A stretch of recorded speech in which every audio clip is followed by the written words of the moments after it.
నేను డాక్టర్ శాలిని. షర్మిల తన చిన్న వయసులో నిద్రలో ఉన్నప్పుడు మీరు చెప్పిన కొన్ని విషయాలు సంఘటనల గురించి నేను మిమ్మల్ని కొన్ని క్వశ్చన్స్ అడగాలి అంకుల్.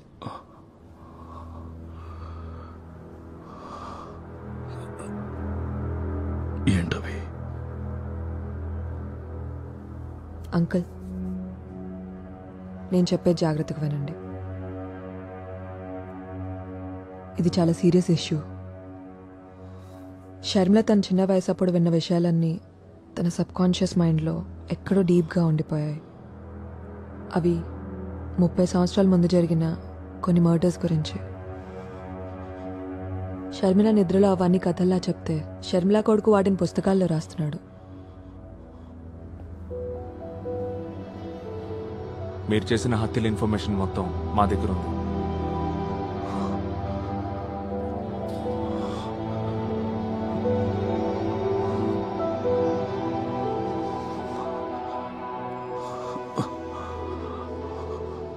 నువ్వు నిద్రపోలేదా?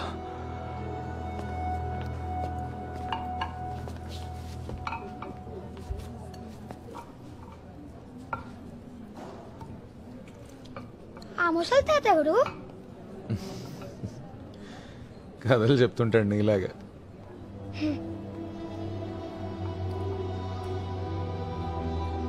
నేను వ్యక్తిగతంగా ఏం చేయలేదు.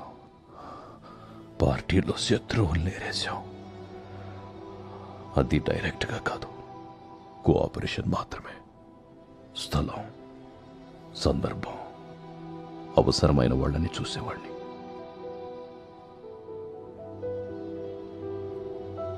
యూనియన్ లీడర్ని, ఏదో సాధించాలన్న తపన, కుర్రతనం, ఏం చేయడానికైనా వెనుకాడలేదు. రాధామణి ట్రాన్స్ఫర్ అయి వచ్చిన తర్వాతే నేను జీవితం గురించి కొత్త కలలు కన్నాను. రాధమ్మ కూడా నన్ను ఇష్టపడింది. కానీ వాళ్ళ ఆయన చనిపోయి ఎంతో కాలం అవ్వలేదు. బంధువులు ఏమనుకుంటారో అన్న భయం. ఆ రోజులు అలాంటివి. ఇప్పటికీ పెద్ద మార్పు లేదనుకోండి. రాధమ్మ నా జీవితంలోకి వచ్చాక నేను చేసిన నేరాలకి నాలో అపరాధ భావం మొదలైంది. ఒక్కొక్కప్పుడు బాగా తాగి ఒళ్ళు తెలియని స్థితిలో రాధమ్మ ఇంటికి వెళ్తుండేవాడిని. తన దగ్గర బాగా ఏడ్చి కొంచెం సమాధాన పడేవాడిని. ఆవిడ గోడ కానుకొని కూతుర్నోళ్ళలో పడుకోబెట్టుకొని నేను చెప్పేదంతా సైలెంట్గా వినేది. ఒక్క మాట మాట్లాడేది కాదు. రాధమ్మకి అన్నీ నువ్వే. తను చనిపోయాక కూడా నేను నిన్ను మర్చిపోలేదు. నువ్వెక్కడో చోట సంతోషంగా ఉండుంటావని సమాధాన పడేవాడిని. నిజమే ఉండొచ్చు. పార్టీ మీకు చెప్పడం, మీరు చేసేయడం, బట్ అవన్నీ కూడా హత్యలే. మీరు ఉదయాన్నే డిశ్చార్జ్ అయ్యాక పోలీసులు అరెస్ట్ చేస్తారు. నన్ను నమ్మండి, నా చేతులతో నేనేమి చేయలేదు. మీరు ఏదైనా చెప్పాలనుకుంటే పోలీసులకి, కోర్టుకి చెప్పుకోండి.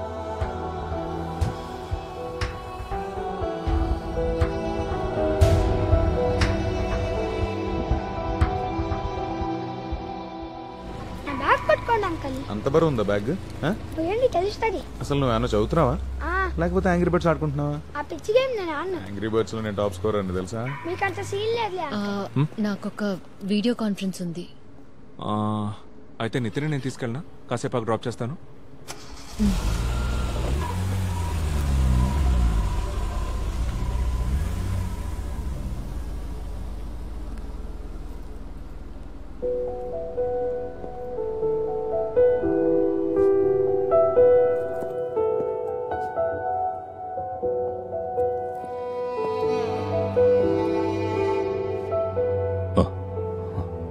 మిమ్మల్ని బస్ స్టాండ్ లో వదిలిపెడతాను.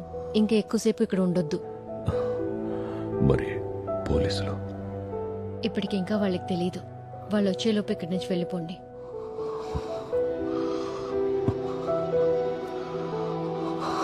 కనీసం మీరు అమ్మ కోసమైనా వెళ్ళాలి.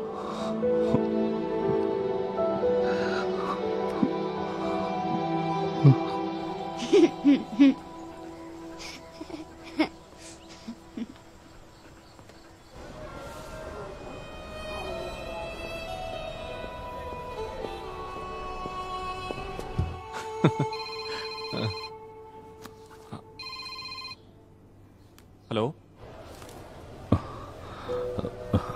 వద్దు.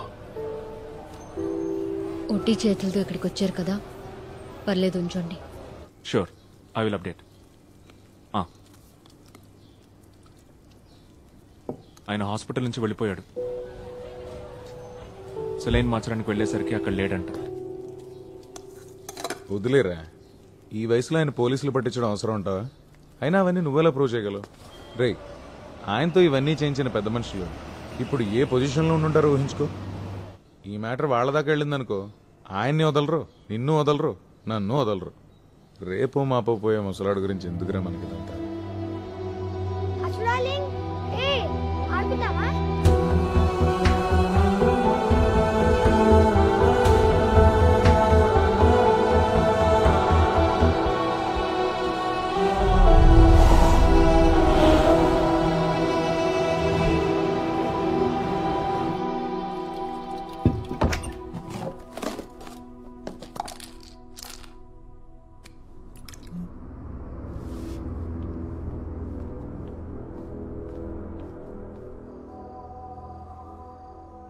డార్లింగ్, ఇదిగో తిను, దా.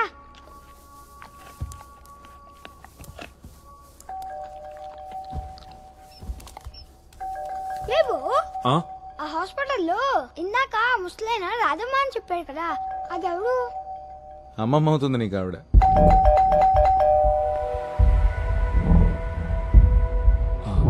ఎందుకురా? ఒక రాధమ్మని చంపినావు కదా, నాకు తెలుసు.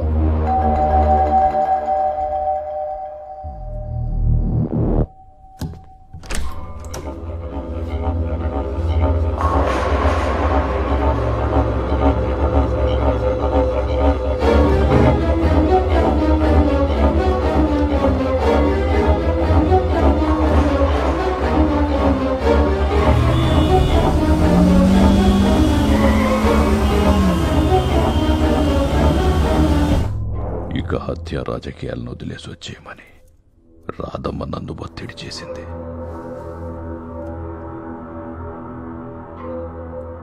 కానీ నేను వదల్లా. చివరికి తను నాకు దూరం అవుతుందేమో, నా రహస్యాలు బయట పెడుతుందేమో అనే భయంతో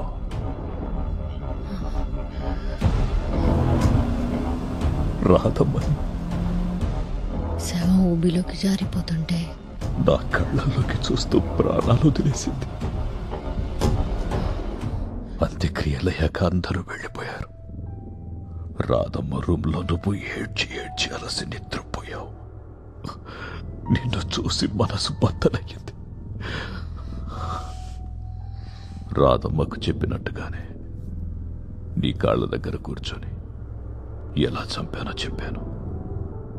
అదే నేను చేసిన పొరపాటు.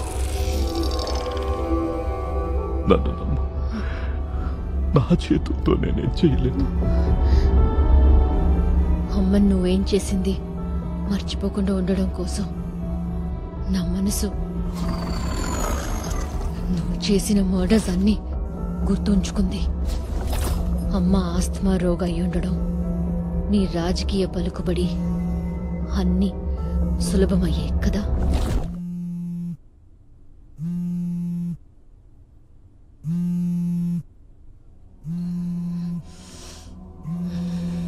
నిద్రపోలేదా నువ్వు?